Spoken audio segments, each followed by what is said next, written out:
Miércoles. Miércoles 23, ¿no?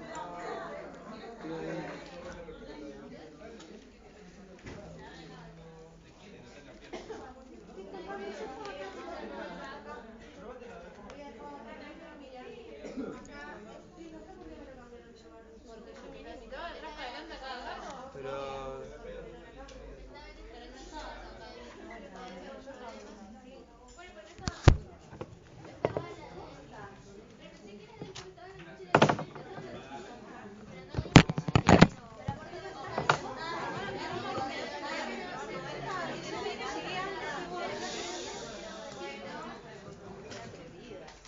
Haya paz.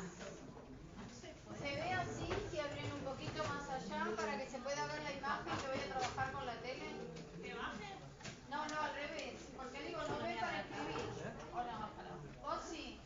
Gitterman. O Clemente, suben un poquito, no, subí para que haya luz. No se ve ahí. Bueno, no, yo digo que suban para poder escribir. Pero ustedes ven acá para escribir. ¿Ven ustedes para escribir? Sí, pero le hablan de ¿cómo? Sí, allá tienen abierto, pero acá no. Bueno, porque acá con los marcadores es más difícil dibujar. Vieron que yo con la tiza hago errores, pero acá es chiquito, así que tengo que usar más la imagen. La semana pasada habíamos estado hablando de la división topográfica del abdomen y empezamos a hablar de los órganos que forman el aparato digestivo, que eran los órganos del tubo digestivo y las glándulas anexas, ¿cierto? Hablamos también de que existían dentro de la cavidad abdominal órganos intraperitoneales y órganos retroperitoneales, que eran los que se encontraban por fuera de la cavidad peritoneal. Recuerden que la cavidad peritoneal constituye un subespacio dentro de la cavidad abdominal, donde se encuentran los órganos fundamentalmente del aparato digestivo. ¿Hay alguna duda con respecto a eso que vimos la última clase? ¿Entendieron la división topográfica? Desde luego hay que estudiarlo de memoria, pero ¿hay alguna pregunta? Sí, claro. Algo del examen. ¿Hasta qué falta entrar el examen? En el examen nosotros todavía nos falta, recién es el 2 de octubre, o sea que tenemos esta semana... La semana que viene. Bueno, el viernes que viene, o sea que todavía tenemos 3 clases. Así que... ¿Cómo? Esas 3 clases de... Claro, van a tener la parte de aparato digestivo, sí. Porque después hay muchos temas más para evaluar en el segundo parcial. Así que tienen que ir estudiando. Se supone que aparato circulatorio lo estudiaron en las vacaciones, aparato respiratorio ahora, bueno, el tiempo lo tuvieron. Cuando se fueron de vacaciones yo les dije, se les va a complicar mucho si no estudian circulatorio en las vacaciones. Son adultos, cada uno sabe lo que quiere hacer. ¿Sí? Entonces, si aprovecharon las vacaciones, estarán también más descansados para estudiar más. Yo no puedo administrar los tiempos de ustedes, ¿sí? Los tienen que administrar ustedes. Con respecto a las funciones que tiene el aparato digestivo, creo que de eso no hablamos, así que vamos a hablar de las funciones del aparato digestivo. Tiene 4 funciones básicas, desde luego estamos hablando de las funciones en su conjunto, es decir, cuáles son las funciones que cumplen todos los órganos que enumeramos, el tubo digestivo y también las glándulas anexas, ¿cierto? En su conjunto van a cumplir 4 funciones básicas, que son la ingestión,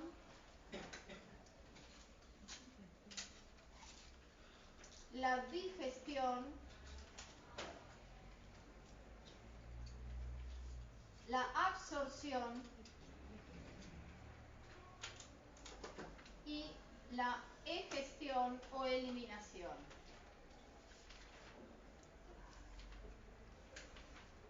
Cuando hablamos de ingestión, desde luego hablamos de incorporar el alimento. Vamos a aprovechar para definir lo que es un alimento. ¿Qué es un alimento? Cualquier animal que tuvo vida. ¿Por qué animal? Hay alimentos vegetales. Nutrientes y...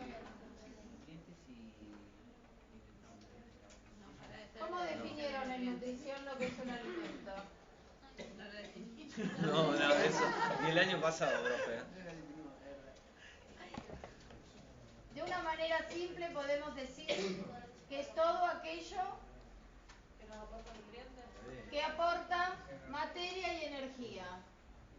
Profe, ¿puede prender la luz? ¿Qué dije? Que abran las persianas para no prender la luz porque no se ve la imagen. Prendamos la luz. Materia y energía. Cuando dijeron se ve bárbaro, era porque yo veía que de acá no iban a poder copiar. ¿No? Lo vi yo de acá, no lo ven ustedes que están sentados. Todo aquello que aporta materia y energía, eso podemos decir que es un alimento. ¿Por qué? Porque el 100% del alimento no es nutriente. Está bien el concepto de nutriente. Pero ustedes no incorporan nutrientes endovenosos. No. ¿O no?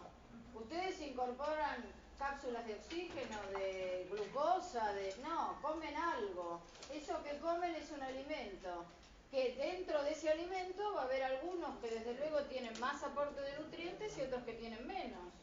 Cuando hablamos de comida chatarra, lo que estamos hablando es de aquellos alimentos que aportan menos nutrientes, que tienen menos hidratos de carbono, proteínas esenciales, ¿se comprenden? Es otra calidad, pero sigue siendo alimento. El alcohol aporta energía, y mucha energía, ¿sí? Pero no aporta ningún nutriente. ¿Me comprenden? Bien. Entonces, la ingestión es el proceso de incorporación del alimento, pero desde luego ese alimento que nosotros incorporamos debemos romperlo o degradarlo para que pueda asimilarlo nuestro cuerpo, es decir, pasarlo a la sangre.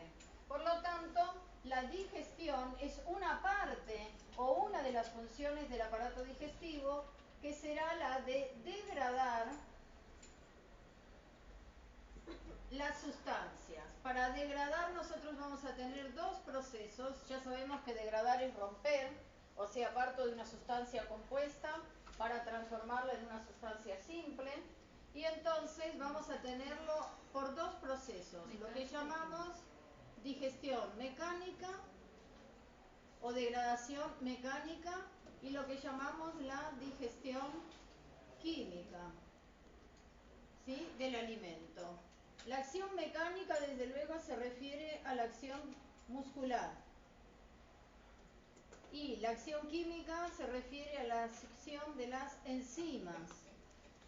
¿Sí? Ambos procesos son necesarios para que se produzca la degradación del alimento en sustancias tan simples como para que nosotros podamos asimilarlos o absorberlos. Recuerden que absorción siempre es el pasaje a la sangre, porque la sangre es quien desde luego los va a tener que distribuir. Entonces, el proceso de absorción sucede después de que nosotros, a través de los procesos de digestión mecánica y química, hemos logrado tener los elementos más pequeños que pueden absorberse. Cuando nosotros incorporamos hidratos de carbono, en general los incorporamos, lo voy a poner acá porque no me va a entrar, en forma de almidón, ¿cierto? Que es un hidrato de carbono complejo. Ese almidón, a través de la acción mecánica y química, debe transformarse ¿en qué? ¿Cuál es la unidad más pequeña de un hidrato de carbono? Los monosacáridos. Hidratos de carbono. Después tenemos las proteínas, que es el otro nutriente básico, que la vamos a tener que transformar en aminoácidos. Y por último tenemos los lípidos o grasas, que los vamos a tener que degradar a través de la acción muscular y de las enzimas en ácidos grasos y glicerol, que es un alcohol. Esto es lo que yo voy a absorber. Además, agua, vitaminas, minerales, ¿cierto? Pero dentro de los tres compuestos orgánicos básicos, esto es como yo los ingiero. Desde luego que yo puedo ingerir monosacáridos cuando le pongo azúcar o endulzo un té, ¿cierto? No es que siempre incorporamos sustancias compuestas. Podemos incorporar desde luego directamente las sustancias sí. Una vez que yo asimilo los nutrientes, ¿sí?, los absorbo, me van a quedar una serie de sustancias y compuestos químicos que mi cuerpo no puede degradar porque no tiene las enzimas, como ocurre por ejemplo con la celulosa de la pared celular de las vegetales. Todo lo que llamamos la fibra es un componente que es un hidrato de carbono, que sería útil si yo lo pudiera degradar, pero no lo puedo absorber. Como no lo puedo absorber, eso va a ocupar masa en el tubo digestivo y eso es lo que hace que favorezca la eliminación, la presencia de fibras en la dieta. La digestión entonces va a ser la eliminación de los desechos. Por lo tanto, esto sería un resumen, sí, de los desechos. ¿O sustancias tóxicas o...? Todo. Lo que pasa que la depuración fundamentalmente la hace el aparato urinario. Pero acordate que también excretás, no vimos todavía el fármaco, farmacocinética, pero también excretás, claro, aparato excretor es mucho más, es el tema que viene. Esto pertenece al aparato excretor también, porque como acá eliminas junto con el aparato urinario, la piel y a través de las glándulas sudoríparas, sí, y el aparato respiratorio es los órganos de excreción, o sea, todo lo que vos tenés que valorar cuando valorás o sea, que cumplen excreción. dos funciones. Es Claro, parte del acá, digestivo y parte del... Pero también, claro, te permite la excreción, ¿sí? Hay algunos fármacos que se eliminan también vía bilis a través de las heces o directamente a través del aparato digestivo, ¿sí? O sea que es una vía de eliminación. No solo de los desechos, o sea, de lo no utilizable, sino desde luego también de aquello que no podemos degradar por no tener las enzimas necesarias para poder hacer el proceso químico. Recuerden que la acción mecánica y química va a estar hecha por los órganos del tubo digestivo y por las glándulas anexas. Las glándulas anexas no aportan acción mecánica al proceso de degradación. Lo que van a aportar es acción química a través de las enzimas o en el caso del hígado por acción de la bilis, que es la única de las secreciones que no tiene enzimas, sino que lo que aporta son sales y ácidos biliares que van a favorecer la degradación de las grasas, ¿sí? Además la bilis tiene otras funciones. ¿Está bien? Estos son entonces las funciones básicas del aparato digestivo. Lo que vamos a ir recorriendo entonces ahora es el camino de descripción de los órganos del aparato digestivo, en los cuales entonces, ¿podemos después repartir la comida?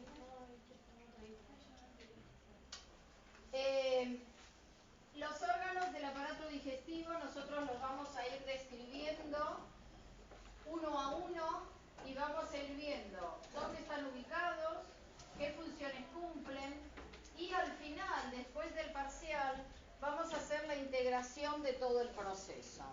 En el texto, si ustedes ya lo miraron, tienen una primera parte en la cual tienen descrito anatómicamente los órganos y después yo les puse unas copias de la parte de fisiología de la digestión que tienen conceptos generales y van a reunir todos los elementos de la fisiología de la digestión de una manera muy simple. Es una fotocopia de nivel medio, pero para que ustedes tengan una noción de la integración.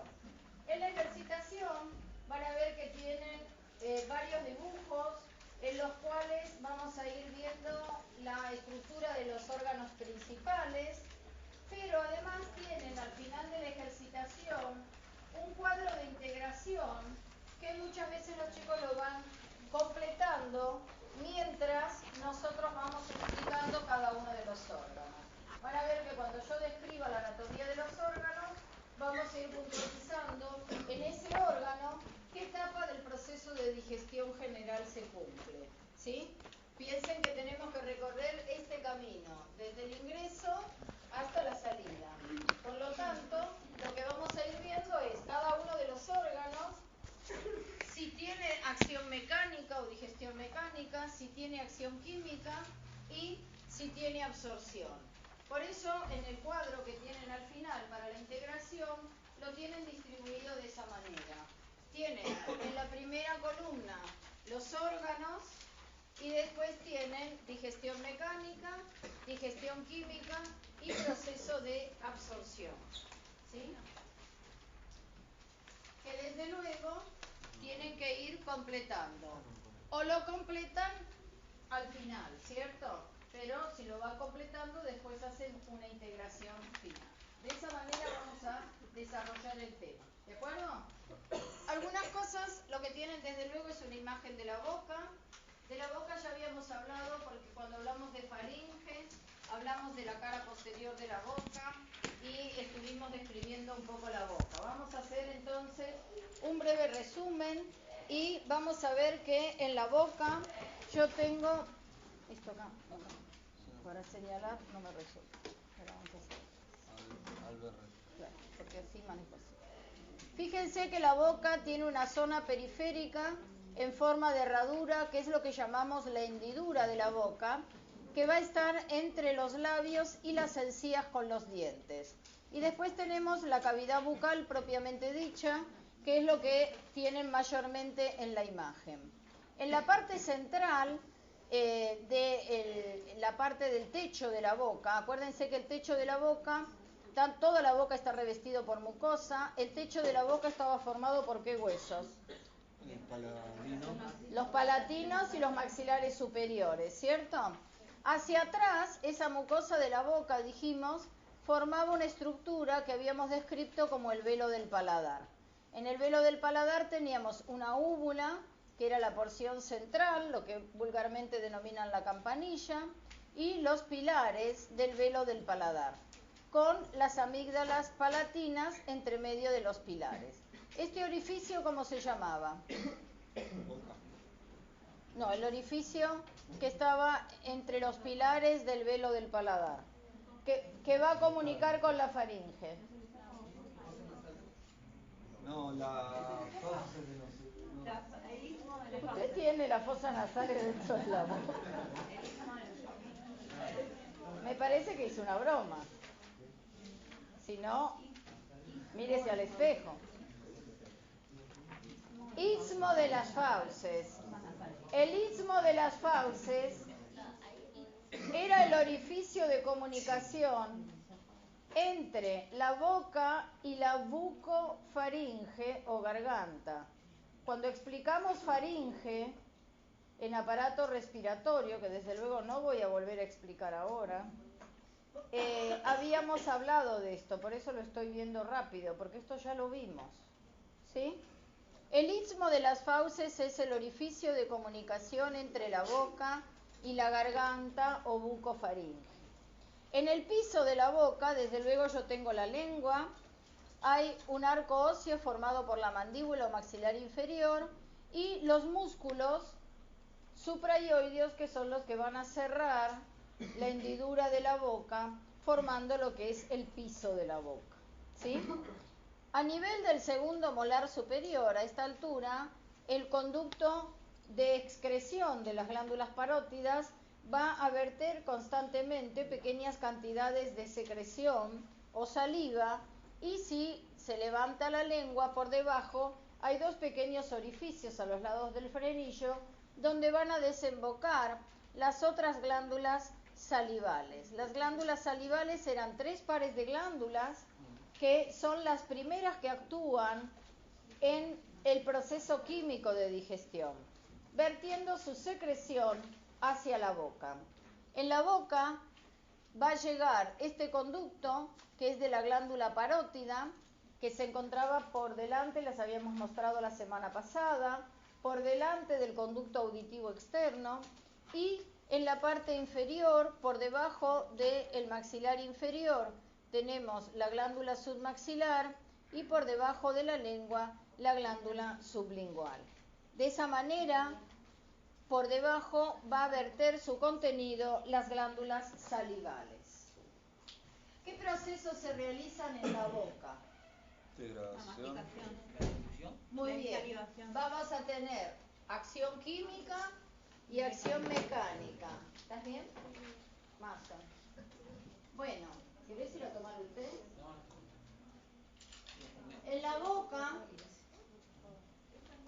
nosotros vamos a tener digestión mecánica, así hacemos el mismo orden.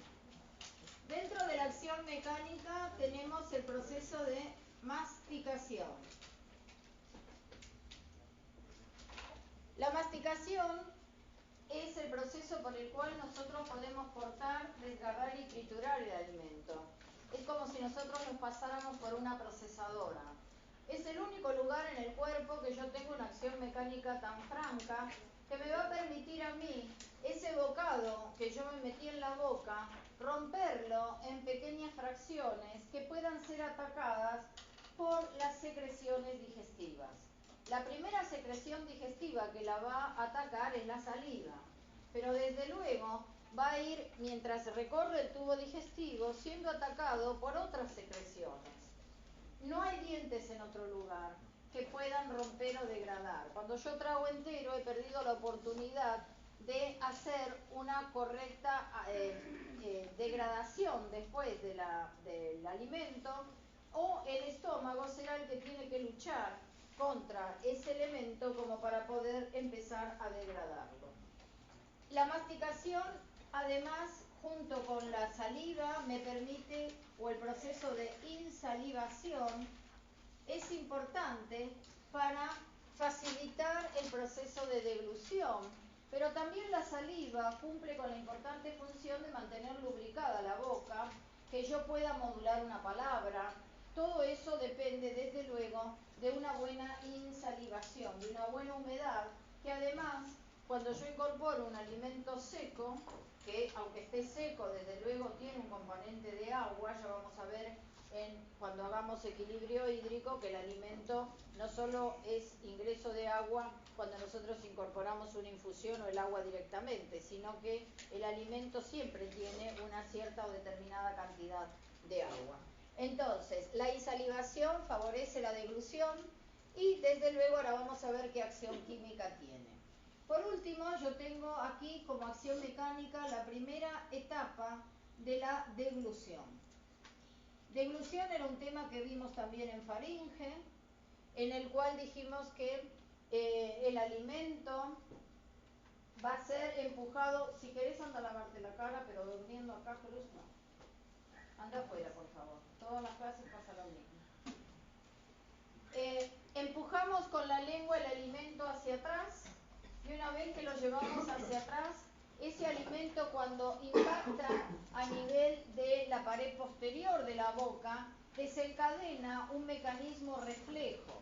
Ese mecanismo reflejo hace que la faringe se eleva y se contraiga, y desde luego el alimento pasaba hacia la faringe, cerrando la laringe a través de ese cartílago que era el epiglotis, la entrada hacia la vía respiratoria. En ese momento vimos un video que yo les mandé, ahora lo vamos a ver en imagen.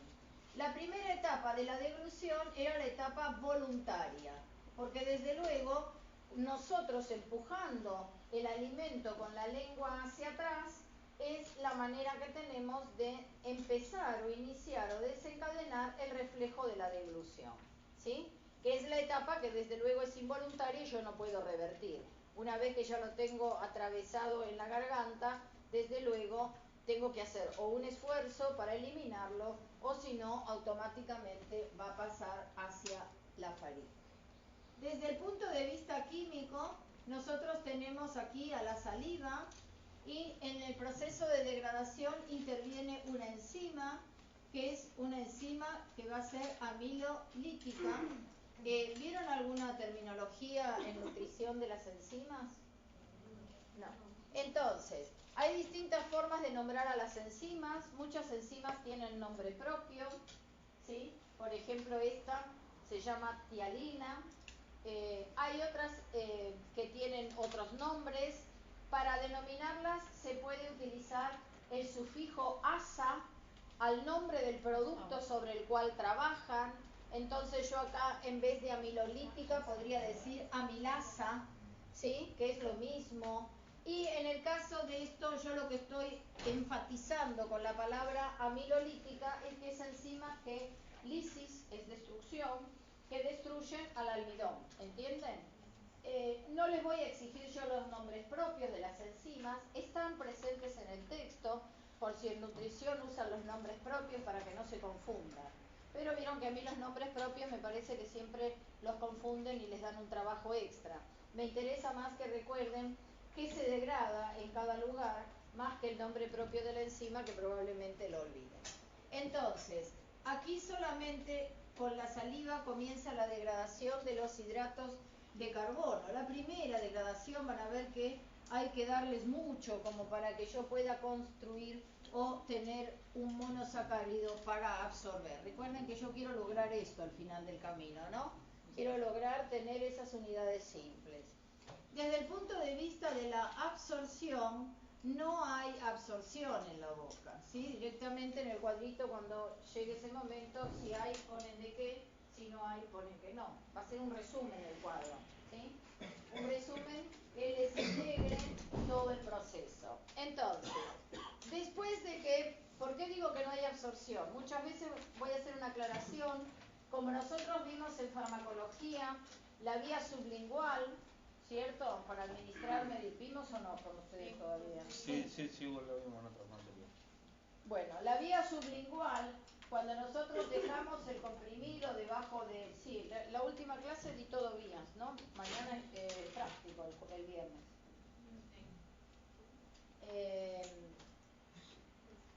Volvamos ahí. Sí, les dije que la clase del viernes vamos a hacer todo práctico. Claro. ¿Sí? No el práctico formal. Pero es una práctica para que después puedan tener éxito en el práctico formal, para que vean cómo es la práctica. De todas maneras, va a haber parte de la práctica, van a hacer en la primera hora una práctica y en la segunda otra práctica que yo me voy a llevar por grupos, porque quiero ir evaluándolos a ver cómo andan. O sea que va a ser una evaluación informal, pero va a ser una evaluación, ¿sí? Con respecto a esto, entonces, cuando yo termino de mantener en la boca el alimento, de cortarlo, triturarlo y la enzima trabaja, voy a transformar eso que ingerí en lo que denominamos un bolo alimenticio. El bolo alimenticio es el nombre que tiene entonces esa pequeña cantidad de alimento que yo me puse en la boca, sufrió este proceso y se transforma en bolo alimenticio.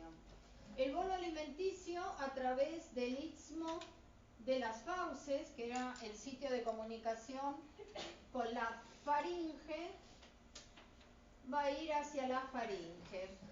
Y entonces, una vez que está en la faringe, solamente voy a tener en la faringe acción mecánica. Todavía no empezó el peristaltismo aquí. Del esófago en adelante, ¿no? Claro. En la faringe entonces yo tengo el reflejo de deglución. Reflejo de deglución y el transporte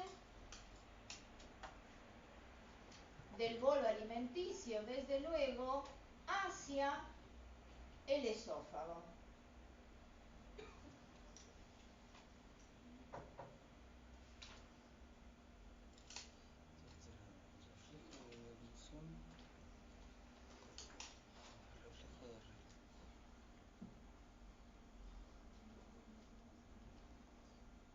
Aquí entonces una lámina, para no volver a pasar el video, desde luego. El reflejo de deglución es lo que hace que una vez que baje y que se cierre la glotis. Que evita que nos ahoguemos. Claro, ves que acá se cerró.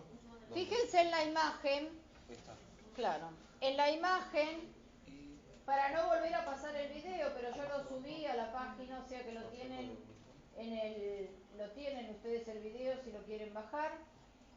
Ahí tienen un dibujo de la primera etapa, cuando la lengua va a empujar el bolo alimenticio hacia el istmo de las fauces. Aquí, desde luego, la glotis está abierta y la epiglotis está todavía elevada. En el momento que se desencadena el reflejo, la laringe sube, la epiglotis tapa la glotis y el alimento va a pasar hacia la bucofaringe, la laringofaringe y el esófago. Aquí arriba fíjense cómo el velo del paladar subió. ¿Ven el velo del paladar que acá estaba abajo? Esto desde luego es la coana, y el ascenso del velo del paladar en el momento de la deglución impide que el alimento vuelva o vaya hacia la nariz. ¿Sí? Porque la coana se encuentra en ese lugar. O sea que en el momento de la deglución el velo del paladar sube para tapar las coanas. La laringe sube, la epiglotis baja y tapa la glotis, y el alimento va hacia el lugar que corresponde, que es el esófago. Si quieren, vuelvan a ver el video porque les sirve desde luego tanto para faringe, laringe y para aparato digestivo. Aquí tienen al esófago en toda su extensión. Esta era la faringe. Detrás de la tráquea, a este nivel ya comienza el esófago, por eso aquí no lo vemos, porque está detrás de la tráquea. Este es el esófago y desde luego esta es la arteria aorta. Tanto la aorta como el esófago tienen que atravesar el músculo diafragma para pasar hacia la cavidad abdominal. Una vez que se encuentran en la cavidad abdominal, desde luego va a tener su continuidad a través de un esfínter que es el cardias con el estómago. Esto que estamos viendo aquí representado, desde luego, es el bolo alimenticio y son las ondas peristálticas, que son las ondas propulsivas que a partir de ahora nos van a acompañar en todo el recorrido a través del tubo digestivo. En el esófago entonces tengo solamente ondas peristálticas o peristaltismo. Estas ondas peristálticas son propulsivas, es decir, que empujan el contenido hacia abajo.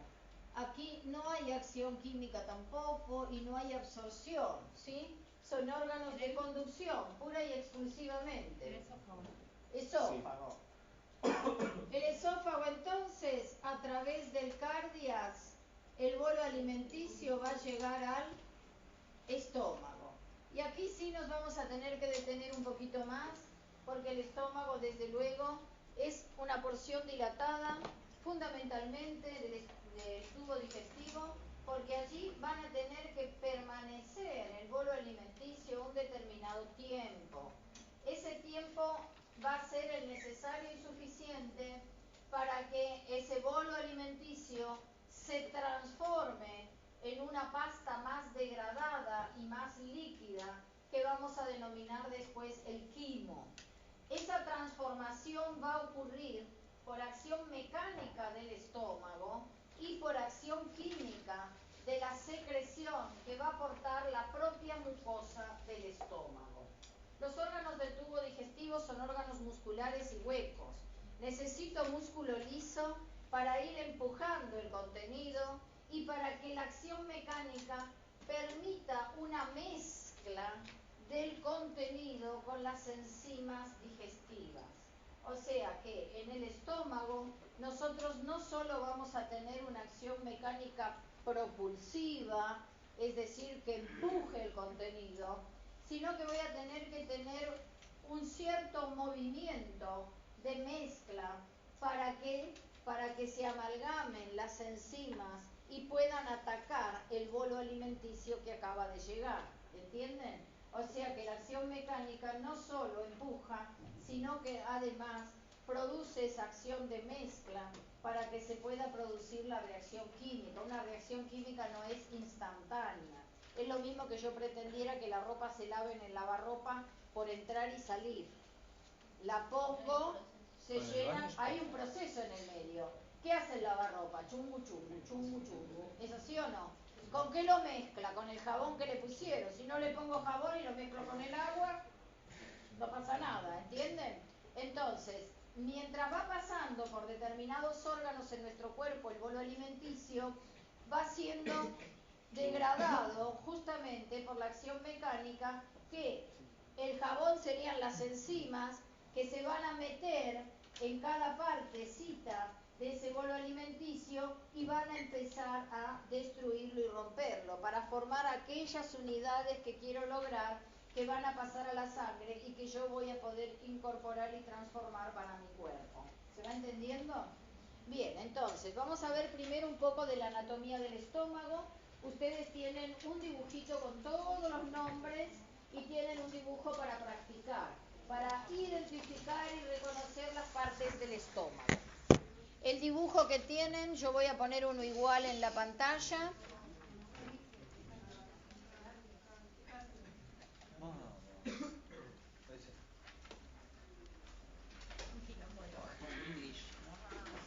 Prefiero tu sopa que mi libro.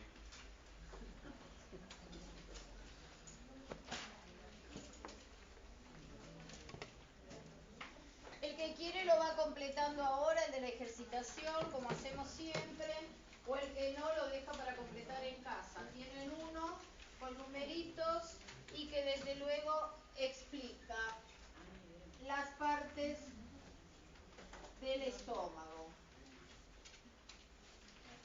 Bien. Este es el esófago. Y a continuación, ¿quién está? Esófago, estómago. ¿Quién es este? El duodeno, que era la primera porción del intestino delgado. Entre el estómago y el duodeno hay un esfínter. Aquí hice un rulito acá, que se llama píloro. Entre el esófago y el estómago hay otro esfínter que se denomina cardias. Entra el bolo alimenticio. Lo que entra es bolo alimenticio. Lo que sale hacia el duodeno es quimo. Ahora vamos a ver qué es lo que le sucede al bolo alimenticio dentro del estómago para que se transforme en quimo. ¿Sí? Si vemos en la imagen, vamos a señalar lo que yo hice en el dibujo. Este es el esófago. ¿Todos identifican el esófago? Perfecto. Hay una región que es lo que vamos a denominar el cardias.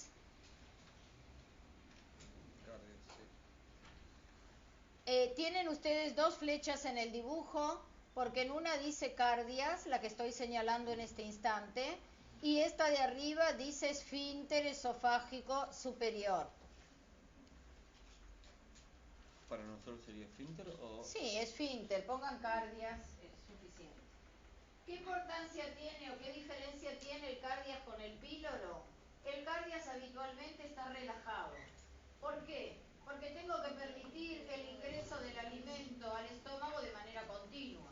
Ahora, ¿por qué? Porque si a ustedes les habrá pasado alguna vez que están apurados y de 2 tragos comen un sándwich, ¿o no?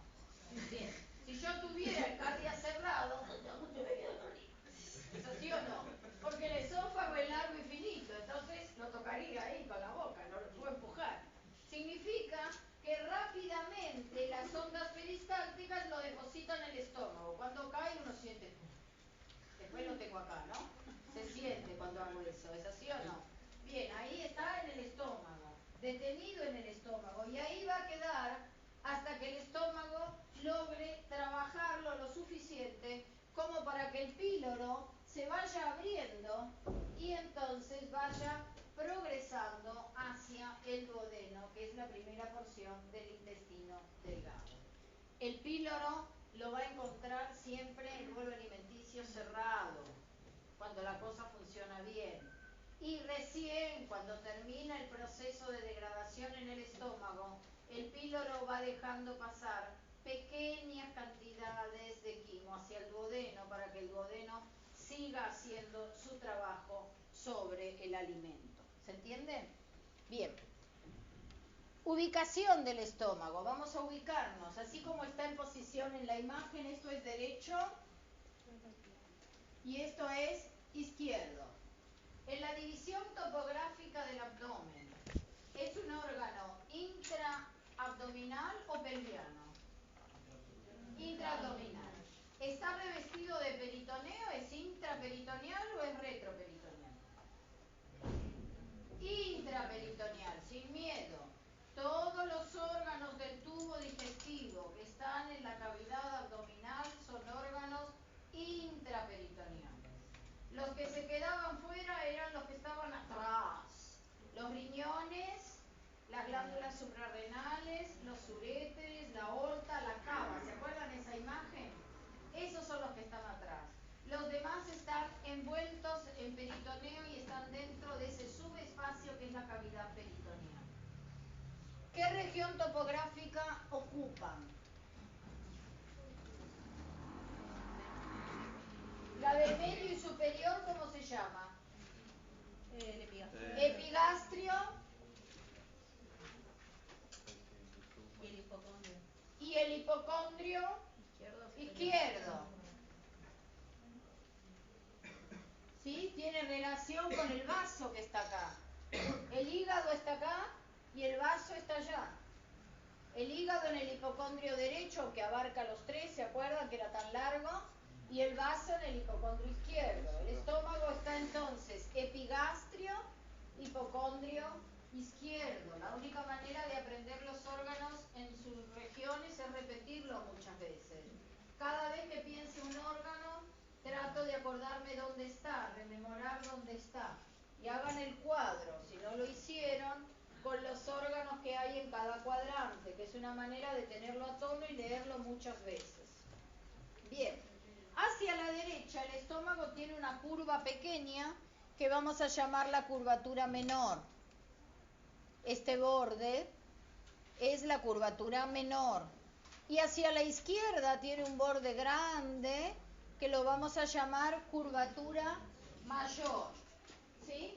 Entonces tenemos la curvatura menor y la curvatura mayor, ¿sí? Una más grande hacia la izquierda y una pequeña hacia la derecha. Si le ponen onda tiene forma de J, ¿sí? O de la bota, de tomar el vino. Esa es la forma que tiene el estómago. ¿Qué partes tiene el estómago? Además de la región del cardias y el píloro, fíjense que la parte superior del estómago, si nosotros trazamos una línea a nivel del ingreso del esófago, tiene una parte que está sobrelevada, más arriba que el cardias. Acá dibujamos al cardias y fíjense que tiene una parte del estómago que está por arriba del cardias.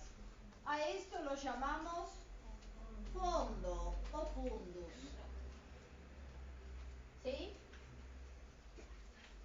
Antes de llegar al píloro, nosotros tenemos dos partes que las voy a nombrar fundamentalmente porque están en la imagen, que son, fíjense, el canal pilórico y el antropilórico. Antropilórico y canal pilórico.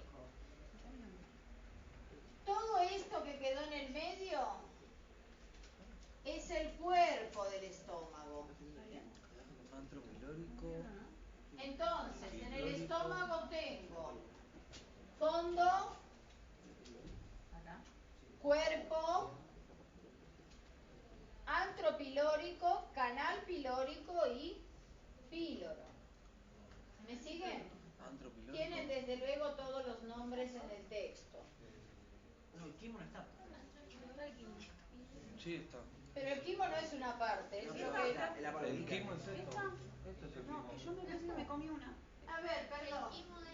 El quimo, como Es yo lo que estoy sale. explicando, Es lo que es la sale. transformación, no es una parte del estómago.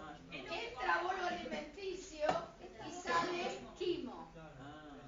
No es una parte del estómago. Antropilórico. ¿Y esa? Este es el antropilórico. El canal.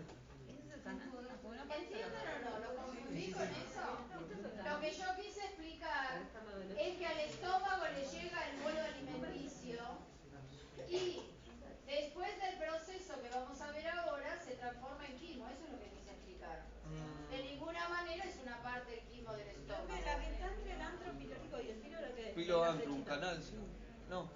es el canal. A ver, vamos a ir en orden para que ustedes puedan completar el dibujo de la ejercitación. No, Pato, pero ahí decía una. Pero acá no está marcado Esta, como canal profe. pilórico, sino dice píloro nada más. Por eso debe ser raro.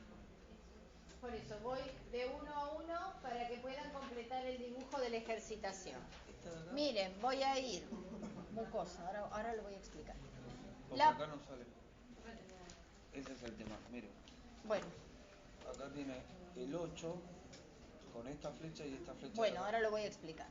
Tenemos aquí el esófago. Acá dice fondo. Esto que tienen aquí se refiere a la estructura del estómago. ¿Cómo está formada la pared del estómago? Todavía no terminé de explicar. ¿Entienden? Por eso faltan flechas. ¿Cómo está formada la pared del estómago? Es un órgano hueco, ¿cierto? Sí. Y dijimos muscular, pero no solamente tiene, si yo hago un corte de la pared, como hicimos con el corazón, por ejemplo, el estómago va a tener una capa serosa, porque está dentro del peritoneo. Siempre cuando describo pared voy de afuera hacia adentro.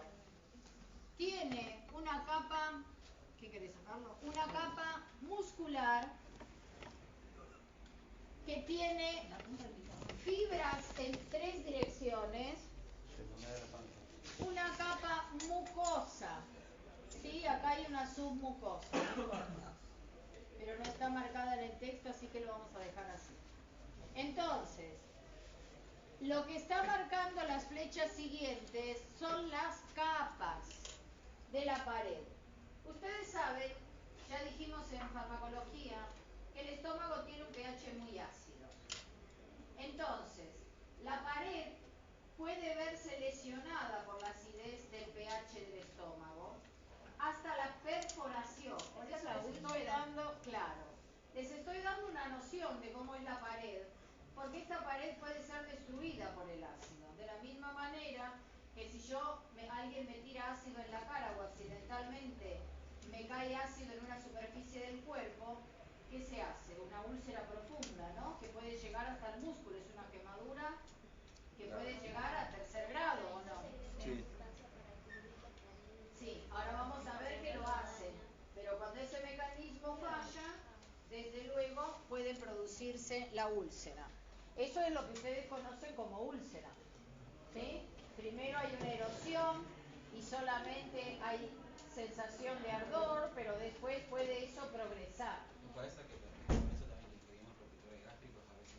Claro, cuando se le da un medicamento, ¿se acuerdan que algo conversamos de eso? Cuando se le da un medicamento que es muy irritante para el estómago, tengo 2 alternativas. O cambio la vía de administración para que evite el paso por el estómago, o le doy un protector gástrico, que es lo que se hace habitualmente. Si quiero usar la vía oral, sobre todo cuando el paciente está ambulatorio y no le voy a tener medicado por vía parenteral, desde luego, se le da un protector gástrico y se les da la medicación, las 2 cosas.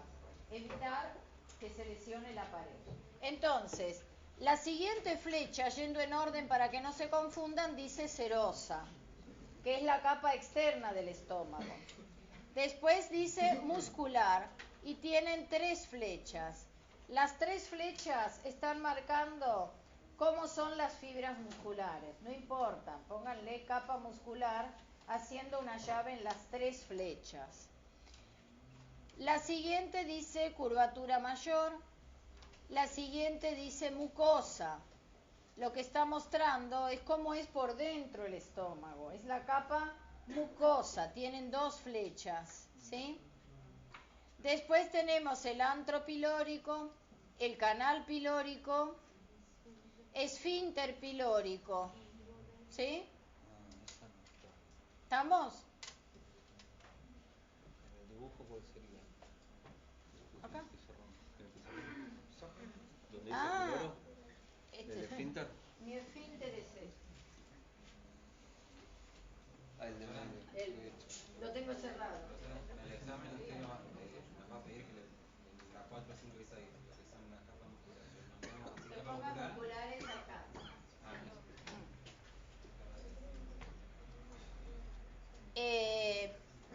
si lo puse, ya hice los exámenes yo, pero... Bueno, después digamos. ¿Y entonces para qué va a tomar la evaluación mañana? No, mañana es de El otra viernes, cosa. el viernes. No, el viernes es de fármaco, es otra cosa. Cardias, no. Cuerpo, acá dice cardias. Cuerpo, curvatura menor, píloro y duodeno. Esos eran fáciles, ¿no? ¿Sí? Muy bien. Uy, te tiré algo. No, no pasa nada.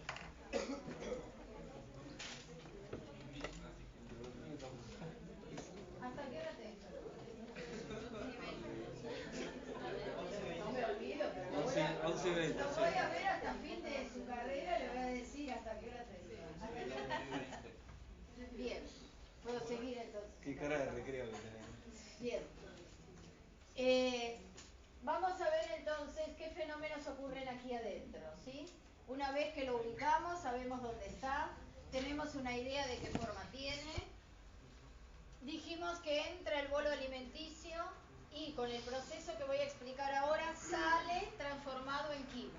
¿Entendés? Lo que sale es el bolo alimenticio transformado en quimo. Entonces, voy a tener digestión mecánica. Sí, voy a tener acción mecánica.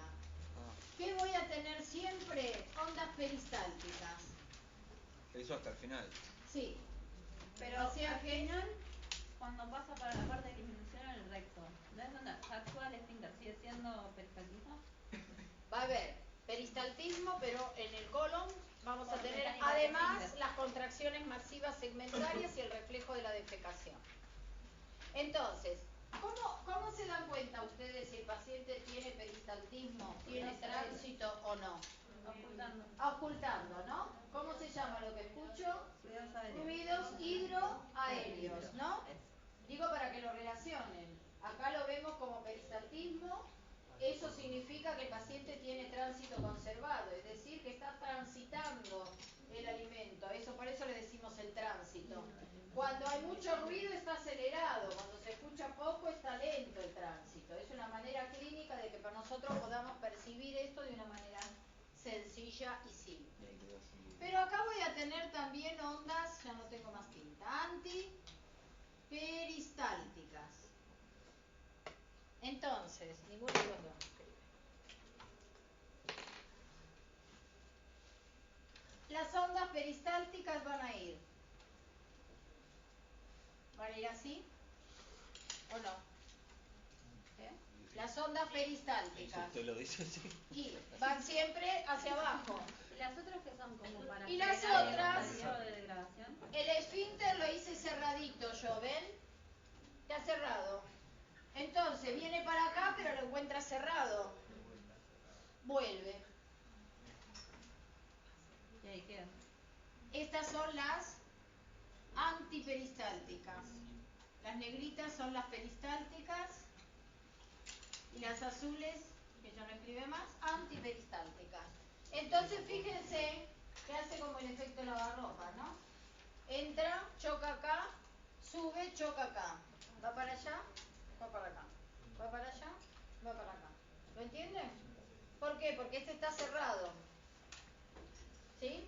Entonces yo tengo contracciones que lo van llevando hacia el píloro. Como el píloro está cerrado, aparece una onda que va a ir en sentido opuesto. Lleva el alimento hacia arriba y así sucesivamente. De manera tal que me va a permitir a mí que se mezcle el contenido en el interior del estómago. ¿Con quién? Con lo que vamos a ver ahora, que es la secreción gástrica. ¿De acuerdo? Es muy importante que recuerden que el fondo debe mantenerse siempre sobrelevado, más arriba que el cardias. Siempre. ¿Por qué? Porque si no, la onda antiperistáltica va a ir llevando el contenido de nuevo hacia el esófago. Si yo no tengo el fondo acá, el techo del estómago, más alto, el alimento, cuando retrocede, volvería hacia el esófago. ¿Puede ir el contenido alimenticio ácido hacia el esófago? No. Eso es lo que llamamos el reflujo. reflujo gastroesofágico, que el paciente tiene ardor, tiene una muy fea sensación y eso tiene cuidados de enfermería. Cuando el paciente tiene reflujo, hay un modo especial de movilizarse, un horario de comida, ¿sí? El paciente no puede comer y hacer esto, porque si no, se le viene, ¿entienden? Porque no tiene ahí un fondo que está impidiendo que vuelva al esófago. La mucosa del esófago no está preparada para el ácido, entonces se lesiona.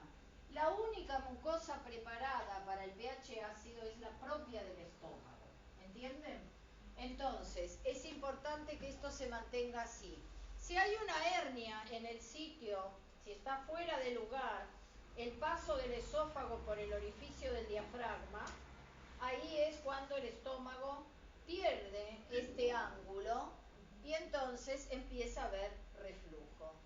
Es una patología medianamente frecuente. Eso es cuando, ¿sí? cuando hay hernia.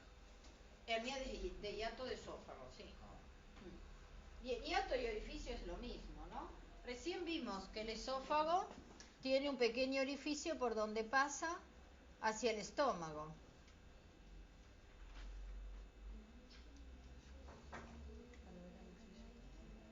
¿Lo ven ahí? Este es el diafragma y este es el esófago bajando. Y el estómago tiene que quedar el fondo acá arriba. Si esto se cae, cuando vuelve se va para arriba. ¿Por eso por la hernia y por alguna otra razón o solo por la hernia? En general son hernias de hiato los que producen reflujo. ¿Y eso se produce por exceso de fuerza? No sé bien. Profe, una consulta, cuando la onda va y viene, llega al tope, cae, llega al tope, cae, llega al tope, cae, Sí. hasta que Hasta que ya degradó químicamente y el píloro recibe una señal química y empieza a abrirse y va dejando pasar contenido. La digestión química en el estómago va a ser por la secreción gástrica. La secreción gástrica la producen las glándulas de la mucosa del estómago. ¿Sí? Es producida entonces por la mucosa del estómago.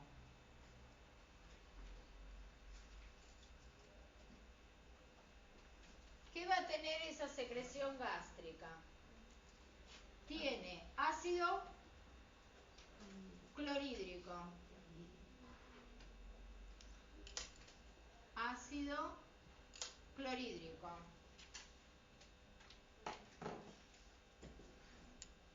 El ácido clorhídrico es lo que le va a dar el pH ácido. ¿Sí? ¿Por qué necesita el estómago tener pH ácido? para poder degradar. Sí. Para producir las paredes del ácido. ¿El ácido es necesario? ¿Qué concepto habíamos visto de enzimas? A ver qué recuerdan. Yo sé lo que dije, pero quiero ver qué recuerdan. De enzimas. La que rompe Eran las alderas, no, las Claro, degradadoras no era agua. Son proteínas específicas que degradan o sintetizan. En el caso del aparato digestivo todas rompen, salvo las del hígado. Pero todo en el tubo digestivo, mientras yo voy pasando, lo que tengo que hacer es destruir, no componer. El hígado se va a encargar de tomar lo que habíamos puesto ahí, los monosacáridos, los aminoácidos y construir. Pero el estómago no hace eso, no construye sustancias, rompe sustancias para poder absorber. La enzima, para que pueda trabajar, acuérdense que lo que hace... pH estable, temperatura. Sí, la enzima lo que hace es favorecer o acelerar la reacción química. Entonces, si yo quiero transformar, habíamos dicho, un sustrato en un producto diferente, sí o sí necesitaba de la acción de una enzima para poder hacer ese proceso. Y la enzima trabaja a una determinada temperatura y a un determinado pH. Las enzimas del estómago trabajan a pH ácido. Si yo no tengo pH ácido, el estómago no puede hacer su paso de degradación. o se ve dificultado, ¿sí? Cuando veamos absorción de medicamentos van a ver que gracias a la acidez del estómago pueden absorberse los medicamentos que son ácidos, ¿sí? Y el intestino va a absorber los básicos. Entonces, por un lado, este ácido clorhídrico favorece o permite la acción de las enzimas. No voy a copiar porque me quedé sin tinta. Favorece o permite... Es en la absorción. Estoy en ácido clorhídrico. Perdón. Estoy explicando.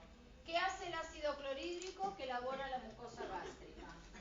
Permite la acción de las enzimas gástricas. ¿Favorece o permite? Es lo mismo, ¿no?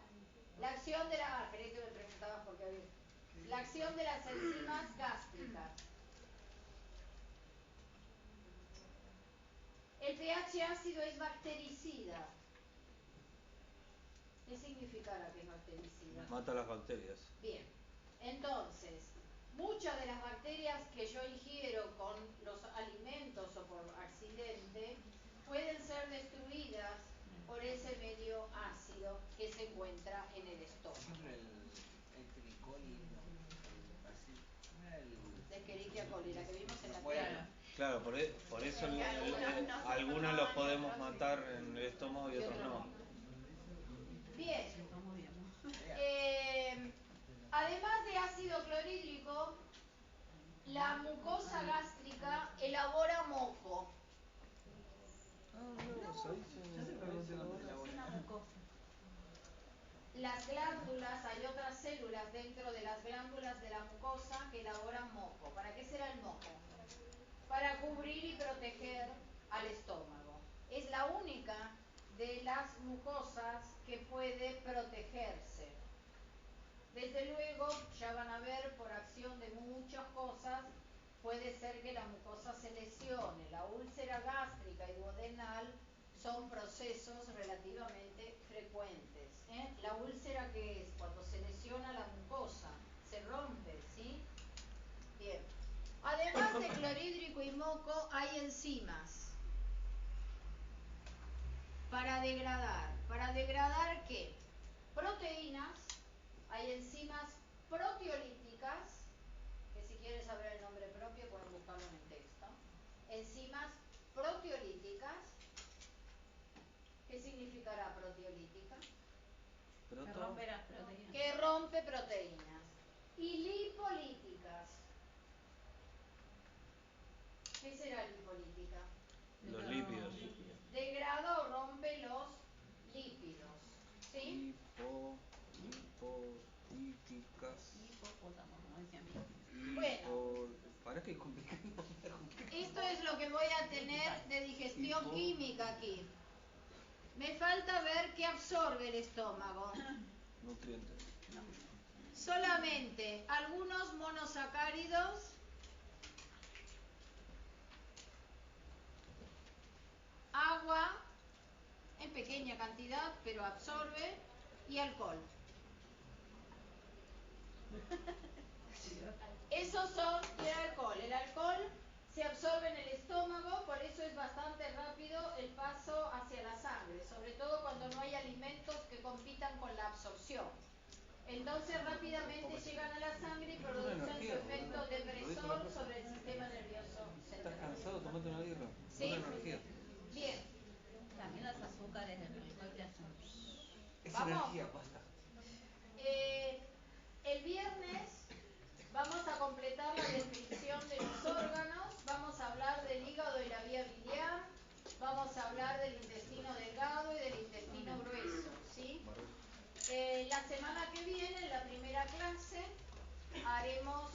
completaremos y haremos alguna cosa que falte de la descripción anatómica el día miércoles, y desde luego podrán hacer preguntas sobre todo de aparato digestivo, porque yo ya di espacio de repaso una semana para circulatorio y ya dimos una clase de repaso para aparato respiratorio, ¿sí?